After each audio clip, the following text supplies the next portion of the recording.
Greetings. This is Philip Craig, rector of historic St. James Parish in Wilmington, North Carolina. On behalf of this parish family, we're so glad to have you tuning in to this edition of our Greater Good podcasts. We're honored to share a special conversation between two longtime friends, Bill Clark, a member of our parish, and the Very Reverend Randy Hollerith, Dean of Washington National Cathedral. Together they reflect on friendship, faith, and what it means to create a church that is truly welcoming to all. With these podcasts, we seek to offer topics that express by human example the concept of greater good.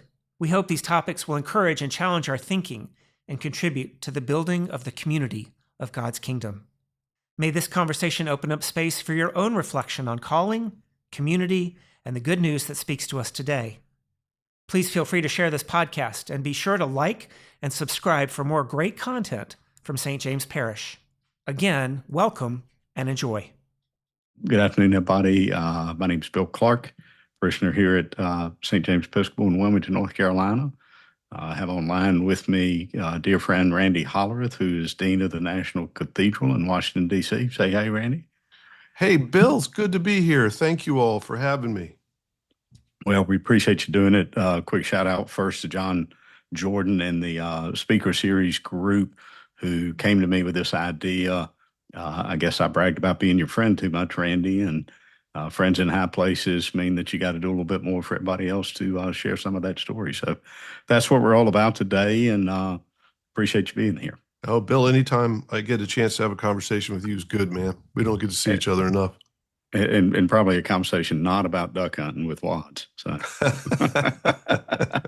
but yeah, that's some of the history, that we have. And I'll just share that, my story with Randy started in 91, 92 when I moved from Jacksonville, Florida up to Richmond, Virginia.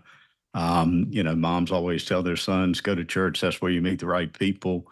And I had luck with that down in Ponte Vedra, Florida. And I had some great luck with it, obviously, up in Richmond. Always remember going to St. Stephen's, far west end of Richmond, and not unlike St. James, you walk in and boy, the heads are turning. Who's this guy? And is he going to sit in my pew? And what do I do if he does? And so it was my first time in St. Stephen's, which is just a beautiful old church, was not unlike a stranger walking into St. James. But I spent a lot of good Sundays there, and I think Randy picked me out one day and said, hey, Bill, young adults have a get-together every now and then, and, come say hey and meet some people. And Randy probably doesn't even know this part of it, but I'll always remember driving up. I was renting an apartment, renting a car at the time because I hadn't fully moved, and pulled up in front of the host house, and I sat in the car for probably 20 minutes. You're like, oh, I don't want to go in here. This is going to be horrible. A bunch of church people, all of that. And went in, had the greatest time. Randy met me at the door and introduced me to a lot of people. And, such was my beginning at St. Stephen's. So, Randy, at that point, you were associate director there, right? I mean, back in 91. Yeah. A long time ago. It's funny, Bill. I was about as green as one can be. I think I'd been out of seminary for a year at that point. Oh, wow. Just newly ordained, trying to figure out my way within as being an assistant rector at that big old church, and having so much fun working with the young adults and the teenagers, right? I got to do a little bit of both. Well, it's Sunday school too, I guess, but I remember the day we met. I remember it really well. I remember thinking, okay, this is somebody I can hang with. This is good. This is good. We got to get this guy to hang around because you can, and it's always been proven to be the case too with our friendship, but it was really clear at the time. You look for people, it's like, Bill's going to be great in that group. We got to get him. He's good. Well, you got me in, probably not unlike some of the folks at St. James when I moved back to Wilmington. You talk about the Sunday school. I think the first ask was, hey, Bill, we got a bunch of kids in ninth grade, need a new Sunday school teacher. Can you tackle that one? And I'm like, A, I'm not a teacher, and B, ninth grade. Ooh, I remember that. I don't know. I want to get in the middle of that. But, it was your guidance, Melissa, your wife, by the way. His wife, Melissa, is an ordained minister as well. And sort of got in my way a little bit up in Richmond as well. I say got in my way, helped me out, better language. But, the ninth grade was an interesting group. and taught me a lot about teaching, taught me a lot about ninth grade I didn't know. A Taught lot me a lot about of patience, I imagine.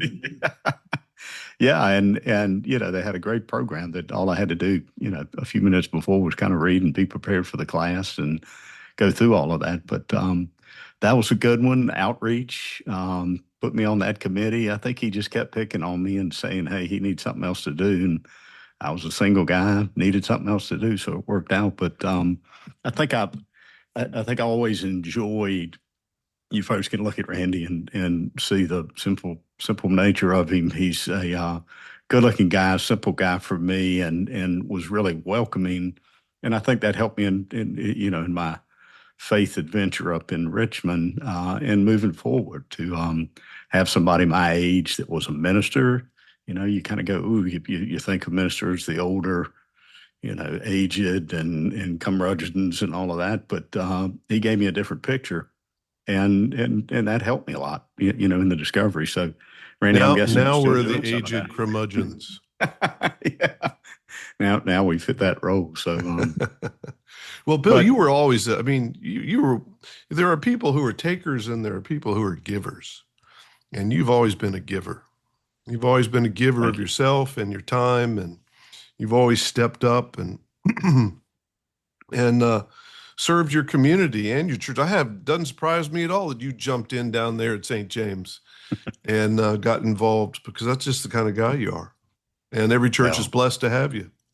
well, I appreciate that. I think some days they feel that way, and other days maybe not. But it's always good to serve and feel like you're giving back. And again, I think some of the topic John was sort of throwing out the relationship we have, and I kind of think of it, not unlike my faith bearing, which probably is not the strongest kid in the world, but you kind of help me understand, hey, faith is an individualistic thing. You get out what you put in, and it's always there. There were so many little things that you helped me understand, as we got to be more friends. And, I've told the story probably to you, to Wads, to other friends, you said, hey, let's go out and grab a beer one night. And I'm like, whoa, we go grab a beer with my preach. And I thought that was great. And then we went and you educated me on the Chimay and what was the other Trappist monk ale at that little ale house, and Duvel, Chimay and Duvel. Duvel, gosh, you remember that? Yeah, that's right. Chimay and Duvel. I think they say Duvel. Yeah, so we had a few Trappist monk ales, smoked a cigar, talked about fishing, talked about hunting, but I'll always remember little pieces of like that adventure, and even duck hunting with you and Wads. There was a prayer somewhere along the way, or some gracious words to each other. Bill, can I help? Things like that. And that wasn't anything that was sort of normal in my life. To be able to have an easy conversation like that. Duck hunting with you. I'll always remember the first bird we shot sitting on I think the Pamunkey River with Wads, and the dog goes and gets the bird, brings it in, and you say, hold on, bow your heads. We got to say a prayer. That's right. I'm like, whoa. And, said a prayer. Thank you, God, for, providing us and this opportunity and these friends and, this feast. So, there's a lot I learned there, which was a lot of fun for me. So, Yeah.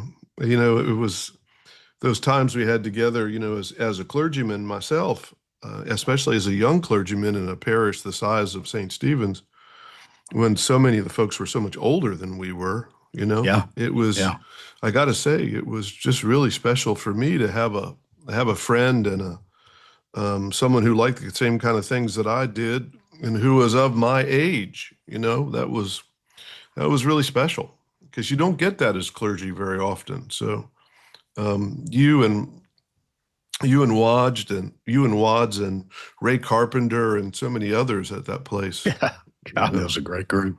It was a great group. Yeah, I absolutely. think I was the only unmarried, but I was able to wiggle myself in there for lots of good adventures with that crowd. So Yeah. that was good. Randy, When did you head to Wilmington? so I've been back here, I think, right at 20 years. Yeah. Dad needed some help with mom and came back to help out there. went through some trying times and got divorced. So, oh, what fun. And because you'd married me the first go around, I always remember that adventure because we had to go see the Catholic Church and go through some things there. And that was fun. But so I've been back here 20 years. I grew up in St. James, so it's been good to get back in there. Got remarried at Mount Lebanon Chapel, which is our sort of beach church, if you will. Get to go there in shorts and flip flops in the summertime, which everybody loves. But it's been a great homecoming. Mom passed a few years ago. Dad's right next door, 97, a couple of weeks ago. So 97, that's awesome. Yeah. So life's good down here. But what about you? I mean, I tell people, I said, let's see, Randy was associate at St. Stephen's. And then I think when Raby left, the associates is always an interesting story. The associates kind of got to leave and go find a new church. And you ended up at Skidaway Island at the Landings. Beautiful church down there for a few years, and stopped in to see you down there. And that was a great ride, right? That was your first head rectorship, right? Yeah. I mean, it was interesting when Raby retired, what, 93? Yeah. When Raby retired, I actually stayed around for a year. I told folks I'd stay around during the transition while they were doing the search and ultimately calling Tom Blair. And during that whole year, Bill Sachs, the other assistant, took a parish in Connecticut. So it just left me by myself in that big old parish. I was the only priest. That's a learning lesson. They had brought in an interim, and he'd really hurt his back and could not come into work at all. So it was me and St. Stephen's, which I got to say was a great learning experience. And then you're right, Tom came, and shortly after Tom came, I helped Tom find his footing. And then I accepted a call to St. Peter's Church in Savannah, really in one of the islands of Savannah, Skidaway Island. It was brand new church. They hadn't even put the windows in yet when I got there, when I was interviewing with them.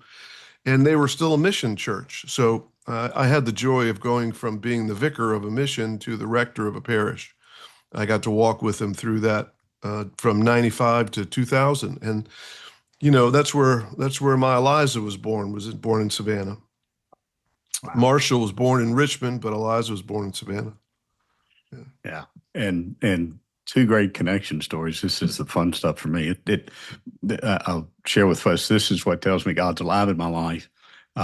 Went to a wedding at that church, I don't know, 15, 18 years ago, and just had a blast going there. And when I drove up, I went, wait a minute, I remember this place. And I remember spending a weekend there with you and Melissa. So that was fun. And then I'll share with you 3-4 weeks ago, I ran into Bill Sachs in Hampton, Virginia. He was presiding over a funeral for my brother-in-law's dad. And really? What a small world. Yeah, knew exactly who he was when I saw the name and introduced myself. And we caught up for a minute, talked about you, told him I was getting ready to do this podcast with you. So that was neat. But so you did that, and then ultimately came back to Richmond for St. James's. Yeah, it's really unusual that you go back to the same town where you've served. It just doesn't usually work out that way. But when the St. James's became available, they were searching for a rector. We'd been in Savannah for 5 years, and I kind of felt like it was, I was being called in another direction. So blessedly, they called me as rector of St. James's, and we got to go back to Richmond, which was fun. And there's a big connection between St. James's Richmond and St. James's Wilmington. I did not. Please tell. Yeah. Now, I'm probably going to screw this up, and you probably got good parish historians, folks who know everything about that place, and I'm going to get myself in trouble with them because I haven't looked at this in a long time, but I believe your founding rector was one of our founding rectors. MP? Yeah, exactly. Yeah, good for you. You remember How about his me name. that I knew that? Well, he's got a plaque on the wall. You were bonus points. Yeah. MP started St. James Wilmington and then came up here and started St. James Richmond.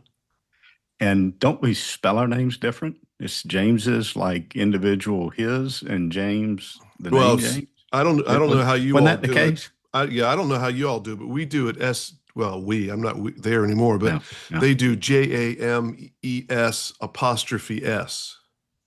James is. Yeah. Okay. And I think ours is just James. I don't think we have the apostrophe S. Well, Publishing. St. James's in Richmond, I always joke that the name was pretentious but authentic. I found the original church documents at one point, and it was James apostrophe S. So it's always been that way. Yeah, it was his. It was his church. So that's good. He was a great man. And so, I've watched you through a few transitions. We want to talk about the cathedral, but John wanted me to sort of ask, how did you sort of hit this point in your life and say, I've got a faith calling, I need to go explore this a little bit before all of this? You mean just heading into ordination period? Yeah. It's really funny. My brother, is a retired bishop, and he was Bishop of Southern Virginia. And, we've talked about this before, he and I, several times. He's older than I am. And, how did we both end up in the ministry? How did that come about? Of course, my mother thought she was the Virgin Mary, having two sons who went into the priesthood. But we think it was, we were both very, very fortunate at a young age. And this speaks to your teaching ninth grade. We were really fortunate at a young age to be exposed to some really healthy, engaging clergymen. This is before women were ordained, so they were all clergymen. Sure. But they were guys who were authentic. They were bright. They were open. You could approach them. They wanted to talk. And I think both of us were really affected by that and kind of wanted to be like that. Yeah.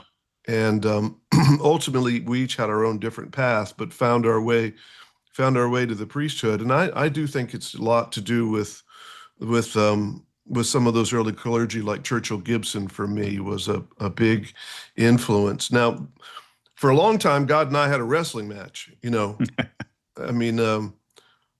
wasn't until my last year in college that I kind of knew I was supposed to, or thought I knew I might have a calling to seminary, and took a year off in between college and graduate school. But the old saying is, if you really have a calling to something, whatever it is, whether it's the priesthood or whether it's a career path of anything, if God is calling you to something, if you try to walk away from it, God's going to bring you back around to the same place. Sure. And that's what I found. Yeah. Every time I tried to go off in a different direction, like I thought about clinical psychology for a while, social work, that kind of thing, God would just bring me right back around to the same place. So finally, when I was 25, I just said, okay, you win. Yeah. Let's do this. Yeah, let's do this. Well, it's interesting, the characteristics you described of the folks that helped draw you in, the clergymen. Every one of those, as you're reciting it, I'm thinking, well, there's Randy, there's Randy, there's Randy, there's Randy. And that ultimately attracted me and hundreds and hundreds of others, I'm sure, to you as a clergyman and faith leader. So good. That's a great lesson to learn. And appreciate you sharing that with us. Well, one of my favorite compliments that I get from folks every now and then, and usually is when I'm somewhere and I'm drinking a beer with somebody, but I'll have one say, "You're so normal." Yeah. Well, I think that's that's the hard part for a lot of folks to, honestly take the first step inside a church. Yeah. Is they don't think anybody's normal in there some days. Mm-hmm. And they think you have to be this. And I think you have to have the heart in the right place, and that's the foundation. And we had a parishioner that gave a guest sermon one day, and the comment that I'll always keep in is, if we were all perfect, we wouldn't need God. So, don't think you can be perfect and not need God. We need Him in our lives. So it was a good thing. It was a good thing. Church community is just a bunch of broken, sinful folks all trying to help each other, clergy included. Yeah. Well, that's great. That's a great way to look at it. Let's see. What's the question? How do you shut down and relax? How about that? You go duck hunting every October with wads, and that's a good shutdown and relax. Yeah, I love to duck hunt, so I'll duck hunt. Well, like you do, Bill, go to North Dakota early on in late September, early October for that, and then I hunt the Virginia season too. I just drive up and down the road quite often. And I'm still a member of a fishing club down in Richmond, so I drive the road for that too, which is great. I love that. How do I relax here in town? I live on the cathedral close, so my home is right at the base of the cathedral. So I really relax by kind of getting off the top of this hill. So I go on long walks or long runs, or we'll head out of town and go on a long hike, that kind of thing. That's what I find really, really life-giving. Yeah, yeah. Well, it's got to be amazing being up there on the hill and being in such a revered place, seeing all kinds of famous folks from the political world, obviously coming through, and again, when John asked me to do this, I kept thinking about things. And one weekend, and I've texted you about this. You're going to have to recall the guy's name, but this individual friend of mine here was talking about, I know Randy, he's so great at normalizing anybody and everybody so that you feel comfortable in the church and so that other people aren't gawking at you and all of that. And so I just thought that was a great story, because I can imagine it can be very hard to sort of have that position in Washington, D.C. at the cathedral, right? Yeah, it's, there's no position like it in the church. And so when you've been a rector of a church for a long time, I was at St. James's 16 years, I guess, you assume that if you're going to the cathedral, you're just going to a big church. But there's no way to really prepare you for the fact that it's so much more than a big church. And not only does it have this sort of national identity, but it's also like the 7th or 8th most visited site in Washington, D.C. Wow. So on a busy day like this month, we receive a bus every 5 minutes. So there's 75 people every 5 minutes or so. Yeah, every 5 minutes. And that's just the people who arrive on buses, not to mention the walk-ins who come in for tours of the cathedral. And, plus we're a venue for all kinds of activities, and the cathedral for the National Church, as well as the cathedral for the diocese, as well as the cathedral for 3 schools. So we have a lot of identities. Yeah. And it's an honor to serve at the place, but it's a heavy lift. It's a lot of work. Yeah. I love it when we have a chance to do a national service. I'm always sorry that they're funerals and, that we've lost someone special where we're doing one of these services. But what I love about it is that it's one of the only times, unfortunately these days, when red and blue, when left and right come together under common cause. And can just be away from the politics and with each other. And you see conversations take place that you probably wouldn't see anywhere else or any other time. And so we're proud of the fact that even in the midst of a funeral, we get to bring people together. Did you have to feel like you have to work to get to that? Or do folks just say, I got to stop everything else here and, come and sit in a solemn place and be quiet for a little bit? You got to work to keep the battles down while they're in church. No, it's interesting. No, they're all very well, they're all ladies and gentlemen. But we do work hard to make sure that the cathedral is seen as a trusted place to be. Yeah. I think it's usually oftentimes, though, it's the enormity of the moment, when you're burying a president or, Madeleine Albright or so many others that we've done during my tenure. It's the moment that also brings people together. You can, whether you were a Democrat or a Republican, you can see the value that this person brought to their country, how well they served, and it's the enormity of that moment that brings people together, I think. Yeah, that's great. That's great. And I think of the faces you may see, and the other flip side of that is when we came up to visit D.C. with our son, I left William and happy in bed and ran over on a Sunday just to see you, because I look up to you like you probably look up to some of those folks. So I was sitting so far, because you're up at the nave and you're up there, and I'm like way back in the back, and I'm like, I got to get up there somehow. And came up to take communion and sort of grabbed you and said, I'm gonna find you later.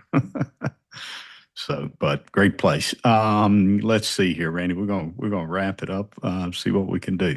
Here's a question: what does Randy want a listener of the podcast know about the National Cathedral they might not know otherwise?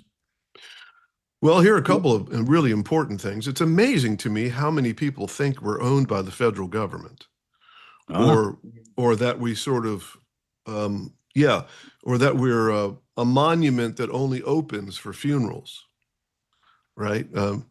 We are not owned by the federal government. We don't have any direct connection to the federal government whatsoever. We are at our heart, and we are proud of it, an Episcopal Church, and will always be an Episcopal Church. And we have a very vibrant community and a very vibrant worship life and congregational life and all of those things, just like a parish would, on top of all the other things that the cathedral does. But the most important thing I want people to know is, especially our Episcopalian brothers and sisters at St. James, is that the National Cathedral is your cathedral. mhm. It is the church for the entire church. And so whenever folks are in town, I hope you'll come by and see us, because we always try to make you proud with the work that we do at the cathedral. But it is your cathedral, St. James's. It's a beautiful place sitting up on the steps. You can look down on DC, the monuments, the buildings and all of that, but it's a beautiful campus.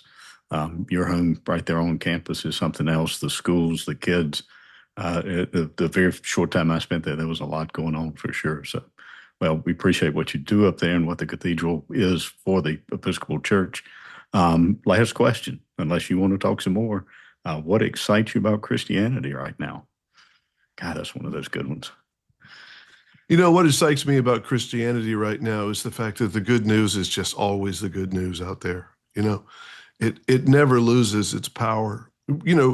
How we practice our religion may come and go. People may be attracted to one kind of church, and then all of a sudden they're attracted to another kind of church. And you go for those mega churches, and then you get small churches, and those kind of things go around over the decades, over the generations. But the power of the good news to change lives, to bring hope, to give deep meaning to someone's life is always right there. And I've been doing this for 35 years, and to see how powerful it continues to be is so heartening. And in the times in which we're living, which are very stressful times, I think the folks who don't have a faith, who don't have a community, who don't have something to ground themselves in, I'm seeing more and more people turn around and turn back to the church to try to find some foundation in their lives when they feel so tossed to and fro by the craziness of this world in which we live. Yeah, yeah, I couldn't agree more. It's practice is very individualistic, but the foundation is always there. And I think that's what I live and breathe to understand and acknowledge best I can as a human. So it's a good thing. But Randy, you're awesome to take the time. And we appreciate you sharing your time with us today.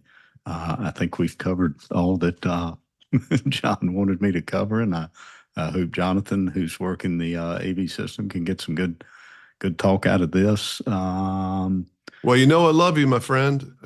Love you, and I it's appreciate even the if I'm time only seeing you on Zoom, it's good to see you.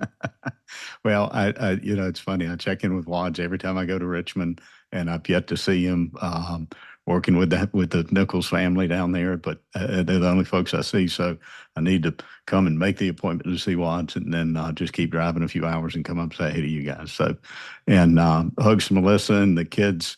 Sounds like they're on some good tracks. Randy has 2 children. Give me the ages again. Marshall's 30 and just got engaged this summer. Oh, congratulations. And he lives here in Washington. He lives down on DuPont Circle. Okay. And my daughter Eliza's 27, and she graduated UVA and moved to California. So Wow. she lives in Los Angeles and she loves California. Yeah, I hope she's staying out of the way in Los Angeles. But I told her, I said, do not get just stay out of the way. Yeah, yeah. And Melissa, how's she doing? Melissa's wonderful. She is chaplain of the upper school, one of the chaplains in the upper school of St. Albans School here on the Close. Wow. And she loves teaching the boys and being chaplain.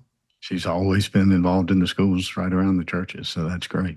That's been her calling for over 30 years as well. So we get up each morning, she walks one direction, I walk the other. Not bad. That's a pretty good gig there. And I take Randy, take the black lab with me, so that's fun. There you go. Well, Randy, I love you. I appreciate you. Always good to see you and talk to you. And I'll just put it on my list. I'll be up there in the next few months to do a little face-to-face. Thank you. And again, appreciate your time. I look forward to it. Thanks, Bill. All right, bud. Take care.